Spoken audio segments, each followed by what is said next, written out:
बच्चों, good morning. और मैं आपको करा रही हूँ केमिस्ट्री के सभी टॉपिक। ये जो क्लासेस हैं वो आपके IIT JAM CSIR and MSc सभी के लिए यूज़फुल है, बट मेनली मैं MSc का सिलेबस कराती हूँ 1 पॉइंट से लेके एंड तक। तो आज का हमारा टॉपिक है बेस हाइड्रोलाइसिस। एसिड हाइड्रोलाइसिस और हाइड्रोलाइसिस रिएक्शंस मैं ऑलरेडी करा चुकी हूँ, क्योंकि अगर पहले वो नहीं कराती, आपको वो क्लियर नहीं होता, तो बेस हाइड्रोलाइसिस भी आपको क्लियर नहीं होता। सो दैट मैं वो चीज़ें आपको पहले ही क्लियर करा चुकी हूँ। ठीक है, आपको कोई भी डाउट है आप कमेंट कर सकते हो। आपको मुझसे डायरेक्टली कांटेक्ट करना है तो आप इंस्टाग्राम या व्हाट्सएप पे कांटेक्ट कर सकते हो। सभी लिंक वीडियो के डिस्क्रिप्शन में मेंशन है, और सभी सेमेस्टर सभी के नोट्स लिंक के थ्रू आप जा सकते हो, या फिर प्लेलिस्ट भी चेक कर सकते हो, वहाँ पे आपको मिल जाएंगे। ठीक है, तो चलिए इंट्रो हो गया है एंड स्टार्ट कर देते हैं बेस हाइड्रोलाइसिस। ओके, तो सबसे पहले हम समझेंगे बेस हाइड्रोलाइसिस क्या होता है। हाइड्रोलाइसिस रिएक्शन तो मैंने आपको क्लियर करा दी थी कि हाइड्रोलाइसिस रिएक्शन होती है जहाँ पे लिगेंड का ट्रांसफर होता है H2O या OH मॉलिक्यूल के थ्रू। ठीक है, जिसे हम एक्वा रिएक्शन भी बोलते थे। ठीक है, बट H2O तो हमने एसिड हाइड्रोलाइसिस में पढ़ ली। तो देखो अब क्या बचा हमारे पास, OH आपको पता है बेस माना जाता है। तो अगर हम OH की बात करते हैं तो जहाँ पे जो लिगेंड का रिप्लेसमेंट है वो OH ग्रुप के थ्रू हो रहा है, वो हमारा बेस हाइड्रोलाइसिस हो गया, समझने के लिए। But in theory on paper तो हमें एक पॉइंट ऑफ व्यू से स्टार्ट करना है, तो वो हम देख लेते हैं। In such reaction, a hydroxo complex is formed by the replacement of a ligand by OH group। ठीक है, देखो एसिड रिएक्शन में भी हम हाइड्रोक्सो कॉम्प्लेक्स बना रहे थे, यहाँ पे भी हम हाइड्रोक्सो कॉम्प्लेक्स बनाएंगे, बट उसमें एसिड हाइड्रोलाइसिस में वो जो रिप्लेसमेंट हो रहा था लिगेंड का H2O के थ्रू, यहाँ पे OH के थ्रू होगा। तो उस रिएक्शन में for making a hydroxo complex the replacement of ligand is takes place by OH group, that is known as a base hydrolysis. ठीक है, यहाँ तक क्लियर हुआ। हिंदी में भी मैं इसलिए समझाती हूँ सो दैट कि हिंदी मीडियम के बच्चों को प्रॉब्लम नहीं आए। Then we can write these reaction occur in basic solution. है ना, आपको पता है कि 10 तक आपका बेसिक होता है, तो बेसिक सॉल्यूशन होगा तभी ये रिएक्शन आपको इस टाइप से मिलेगी। क्लियर, अभी हम रिएक्शन देख लेते हैं। ये CuNH3 का होल 5C। ठीक है, OH ग्रुप ये सेम एसिड हाइड्रोलाइसिस में लिया था, इक्वेशन में लिया था, तो इसे समझने की जरूरत नहीं है। बट यस, एक क्वेश्चन मैं आपसे पूछ सकती हूँ, आपने वो पिछली क्लास देखी है ना देखी, तो ये उससे पता चल जाएगा। इसका नेम मुझे कमेंट करके बता देना। ठीक है, अभी हम ऐसे क्लास करेंगे सो दैट कि अगर आप क्लास ध्यान से देख रहे हो तो आपका मन करेगा कि हम इसका आंसर बताएं। चाहे मान लीजिए आपने क्लास नहीं देखी, बट अभी आप कमेंट करने के लिए भी अगर वो क्लास देखोगे, ठीक है, उसमें इसका नाम देखोगी, तो कहीं ना कहीं वो आपको अच्छा रेस्पॉन्स देगी, क्योंकि आपने वो चीज़ देखी है, आपने उस चीज़ को पढ़ा है। चाहे आपने इसका नाम देखने के लिए, है ना, नेम देखने के लिए उस इक्वेशन को खोला, बट वो आपको याद तो रहेगी पेपर के पॉइंट ऑफ व्यू से। तो इसलिए मैं आपसे क्वेश्चन भी किया करूँगी सो दैट कि आप उसका आंसर देने के लिए थोड़ी सी मेहनत करो, और वो मेहनत बच्चों आपके बहुत काम आएगी एग्जाम के लिए। ठीक है, तो देखो Cl का रिप्लेसमेंट हो जाएगा OH के थ्रू, सीधा सीधा Cl आपका लिकट जाएगा। ठीक है, सिर्फ यही पॉइंट है। ठीक है, वो एग्जैक्टली सेम होगा, OH का डिस्प्लेसमेंट हो जाए, सॉरी Cl का डिस्प्लेसमेंट हो जाएगा OH के थ्रू। ठीक है, ये मेनली रिएक्शन है। अब मैकेनिज्म देख लेते हैं। पेन का कलर चेंज मैंने कर लिया है सो दैट, क्योंकि वो भी ब्लू था एंड यहाँ पे भी ब्लू से मैंने लिखा हुआ है। Most of kinetic work has been done on a 6 coordinated CO3 amine complexes. ठीक है, तो अगर हम काइनेटिक वर्क की बात करते हैं तो वो हमेशा आपकी कोऑर्डिनेटेड फेज में ही, कोऑर्डिनेटेड कॉम्प्लेक्स आपका होना चाहिए, चाहे वो किसी का भी हो, तभी वो वर्क करती है। Let us consider the base hydrolysis reaction. Same जो पीछे थी ना, मैंने वो इक्वेशन में बता दी, यहाँ पे वो बेस हाइड्रोलाइसिस को भी बताएंगे। बट अभी हम इसमें मैकेनिज्म को देखेंगे, तो वो मैकेनिज्म कैसे कैसे होगी, किस टाइप से होगी, वो हम देखेंगे।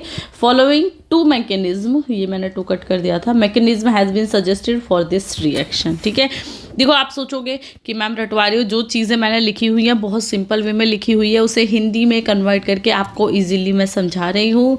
और बच्चों आप कभी नहीं भूलोगे, बिलीव मी, अगर आपने मेरी एसिड हाइड्रोलाइसिस और बेस हाइड्रोलाइसिस देखी है, सेम कंपाउंड है, सिर्फ डिस्प्लेसमेंट करना है H2O या OH के थ्रू। ठीक है, कॉम्प्लेक्स भी सेम है, आपका एमाइन कॉम्प्लेक्स आपको मिलेगा, इसी में डिस्प्लेसमेंट आपको मिलेगा। बट इसके रिगार्डिंग अभी और भी क्वेश्चन है। मैकेनिज्म, अगर हम मैकेनिज्म समझेंगे ये, तो मैकेनिज्म 2 टाइप से होगी, SN1CB मैकेनिज्म। ठीक है, ये अलग से क्वेश्चन में शॉर्ट भी आ जाता है, वैसे मैं इसे अलग से भी शॉर्ट में शेयर कर दूंगी कि क्वेश्चन आ जाता है शॉर्ट में, what do you understand by SN1CB mechanism. तो वहाँ पे आपको ये देनी है, आपको बेस हाइड्रोलाइसिस नहीं देना है, ये रिएक्शन देनी है, ठीक है। तो इसे हम समझ लेते हैं, ये आपके लिए डेफिनेटली यूजफुल रहेगी। चैनल पसंद आए, कुछ सीखने के लिए मिले तो बच्चों लाइक शेयर सब्सक्राइब कर दिया करो, सो दैट कि अदर बच्चों तक भी वो चीज़ें जाएं। जब तक आप वो चीज़ें फॉलो नहीं करोगे, आप मुझे उतना मोटिवेट नहीं करोगे, शायद वो चीज़ें उतने अच्छे से नहीं मिलती। और ये मोटिवेशन अगर आज से 2 साल पहले मिलता तो शायद और बेटर तरीके से क्लासेस होती। बट डेफिनेटली नो प्रॉब्लम, चलो स्टार्ट करते हैं। चीज़ें हैं, होती रहती है, हमें बच्चों को पढ़ाना है और आपको पढ़ना है, ठीक है। Yes. So SN1CB mechanism. This mechanism was proposed by Greg.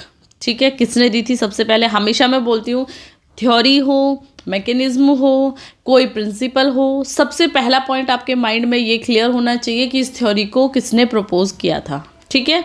Then SN1 stand for, अब इसका मतलब भी तो पता होना चाहिए। SN1 तो आपको पता है, सब्सटीट्यूशन न्यूक्लियोफिलिक, ठीक है। N1 का मतलब 1 का पता है, यूनिमोलिकुलर। बट CB का मतलब क्या है? कंफ्यूज होते हैं यहाँ पे बच्चे। यूनिमोलिकुलर कॉन्जुगेट बेस, ये है इसकी full form. Substitution nucleophilic unimolecular conjugate base, ठीक है। यहाँ पे बच्चे सच में कंफ्यूज होते हैं, मैं भी कभी कभी अपने टाइम पे हो जाती थी जब मैं स्टूडेंट थी MSc की। तो CB का हम सोचते हैं अरे SN1 हमने पढ़ा है, SN2 हमने पढ़ा है, SC1 भी पढ़ा है, बट ये CB क्या है? ये है कॉन्जुगेट बेस, यानी कि आपका इनऑर्गेनिक का मटेरियल है। वरना SN1 तो आपके ऑर्गेनिक में भी है ना। बट अलग कैसे करोगे, डिफ्रेंशिएट कैसे करोगे? क्योंकि SN1 को अगर हम इनऑर्गेनिक में करते हैं तो वो हम कॉन्जुगेट बेस के लिए करते हैं, ठीक है। या the main feature of this mechanism are, ठीक है। तो मैकेनिज्म कैसे होगी देखो। The complex act as a Bronsted acid and converted into its conjugate base. यहाँ पे जो आपका कॉम्प्लेक्स है करेगा, ठीक है। हमेशा ब्रॉन्स्टेड एसिड आपका कॉन्जुगेट बेस की तरह यहाँ पे काम करेगा, कॉम्प्लेक्स ब्रॉन्स्टेड एसिड की तरह काम करेगा। देन वो कन्वर्ट हो जाएगा कॉन्जुगेट बेस में, ठीक है। ये पॉइंट क्लियर हो गया। Then by removing proton from a amine complex, यानी कि NH3 मॉलिक्यूल से वो प्रोटॉन को रिमूव करेगा। अब देखो, जब ये थ्योरी पढ़ोगे ना, तो अभी हमने थ्योरी पढ़ी है, अभी जब रिएक्शन देखोगे तो ये समझ आ जाएगा। सिर्फ रिएक्शन को हमने लिख दिया कि कॉम्प्लेक्स ब्रॉन्स्टेड एसिड की तरह काम करेगा, ठीक है। इसको वो कॉन्जुगेट बेस में चेंज करेगा, ठीक है। 1 step complete. From amine complex, ठीक है, हाइड्रोजन इज रिमूव। NH3 का होल 3 था, यहाँ पे 4 हो गया, सॉरी 5 था, ये 4 हो गया, 1 हमने अलग कर दिया, ठीक है। ये रिएक्शन है। तो क्या मिला आपको? Removing of 1 NH3। वो कैसे मिलेगा वो आगे देखना। Then hydroxyl group which is base converted into conjugate base. अब ये बेस है बट ये कॉन्जुगेट बेस में चेंज हो जाएगा, है ना। ये एसिड कॉन्जुगेट बेस था, ये बेस में कन्वर्ट होके एमाइन कॉम्प्लेक्स कॉन्जुगेट बेस में चेंज हो जाएगा, ठीक है। या अब देखो यहाँ पे ये सिर्फ एमाइन कॉम्प्लेक्स था, सॉरी। अब यहाँ पे हमने क्या किया, जो हमने थ्योरी की ना, मुझे पता है कन्फ्यूज़न हो रही होगी बच्चों को, हम क्लियर करते हैं। इसने सिर्फ इतना कहा है मैकेनिज्म में कि ये जो एसिड है वो आपका एज ब्रॉन्स्टेड एसिड काम करेगा। ब्रॉन्स्टेड एसिड कौन से होते हैं? जहाँ पे H का रिमूवल आपको देखने के लिए मिल रहा है, ठीक है। और ये क्या करेगा? ये कॉन्जुगेट बेस बना देगा बाय रिमूविंग ऑफ हाइड्रोजन, ठीक है। तो ये कॉम्प्लेक्स ब्रॉन्स्टेड एसिड की तरह काम करेगा और कॉन्जुगेट बेस बना देगा। सिर्फ ये आपको करना है, उससे एक्स्ट्रा कुछ भी नहीं करना, ठीक है। OH की यहाँ पे हम रिएक्शन कराएंगे तो ये NH3 का होल 5 है, यहाँ पे NH2 अलग हो जाएगा, Cl ऐड रहेगा एंड देन आपका H2 अलग हो जाएगा, क्योंकि यहाँ से एक हाइड्रोजन आपको मिल जाएगा, है ना। तो वो इसलिए H2 अलग हो जाएगा। तो एसिड मिल गया बेस से एंड बेस कॉन्जुगेट मिल गया। अब अगर हम इक्विलिब्रियम की बात करते हैं यहाँ पे, तो आपको पता है इक्विलिब्रियम का फॉर्मूला क्या होता है। तो यहाँ पे हम करेंगे K is equal to conjugate base H2O, है ना, ये H2O अपॉन में ये दोनों चीज़ें, है ना। ऐसी तो होती है कि यहाँ पे जो आपका प्रोडक्ट बना देन कंपाउंड, है ना, यही तो होता है K is equal to. But यहाँ पे हमारा कॉन्जुगेट बेस बना तो हमने सिर्फ कॉन्जुगेट बेस कर दिया। अब इसे हम ऐसे भी लिख सकते हैं, अगर conjugate base is equal to K, है ना, क्रॉस मल्टीप्लिकेशन हो जाएगी, OH अपॉन H2O, ये आपको यहाँ पे मिल जाएगा। क्लियर? ये K वाला फॉर्मूला तो देखो पहले से आपको पता है कि अगर हम किसी का भी रेट निकालते हैं तो वो होता है आपका product, K is equal to product upon compound, यानी कि क्या कंपाउंड हमने पहले लिया फिर हम उसमें क्या बना, ये इस पे वर्क करता है। ये लिखने की चीज़ें नहीं है, ये समझने की चीज़ें हैं। अब आ जाते हैं SN2 डिस्प्लेसमेंट रिएक्शन। SN2 भी आपका अलग से आ जाता है। तो अगर देखो मैं क्वेश्चन बताती हूँ आपको इस टॉपिक से कैसे आता है, तो पहले हम पेन को कर लेते हैं डार्क। या क्वेश्चन आता है what do you understand by SN2 displacement reaction.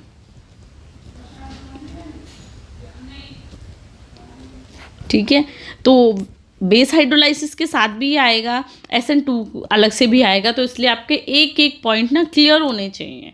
अब देखो SN2 क्या है। According to this mechanism the reaction proceed as below. ठीक है, ClOH सेम।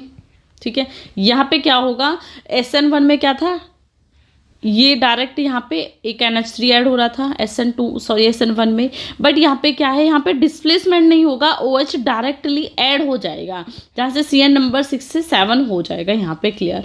अब अगर हम इसी रिएक्शन को फास्ट मोशन में करेंगे, इस 2 स्टेप्स में मिलेगी, तो यहाँ पे हम देखेंगे कि CONH3 OH और Cl हमारा नेक्स्ट स्टेप में रिमूव होगा। SN2 मतलब 2 स्टेप्स, यानी कि फर्स्ट 1 जो स्लो स्टेप होगा उसमें ऐड होगा और फास्ट स्टेप में Cl आपका रिमूव हो जाएगा। ठीक है, अब यहाँ पे हम रेट डिटरमाइन करेंगे। The rate of hydrolysis is determined by a slow step which is second order reaction, है ना। हमेशा रेट जो डिटरमाइन होता है वो आपका स्लो स्टेप से होता है, उसके काफ़ी चांसेस रहते हैं। तो K is equal to complex plus base, है ना, कॉम्प्लेक्स इनटू बेस हम यहाँ पे कर देंगे, तो K इज इक्वल टू आ जाएगा CONH3 का होल 5 Cl, ठीक है, NOH, है ना। ये ऐसे तो होगा। क्लियर हुआ ना? यहाँ पे रेट सेकंड ऑर्डर से होगा, तो सेकंड ऑर्डर का रेट होता है कॉम्प्लेक्स बेस, कॉम्प्लेक्स की वैल्यू पुट कर दो, बेस की वैल्यू पुट कर दो, और आपको आपका SN2 रिएक्शन मिल गई। ठीक है, ये थोड़ा शॉर्ट टाइप का ही है, बहुत ज़्यादा लॉन्ग में नहीं है। नेक्स्ट टॉपिक हम अलग क्लास में डिस्कस करेंगे। तो यहाँ तक के पॉइंट्स आपके आई होप क्लियर हो गए हैं।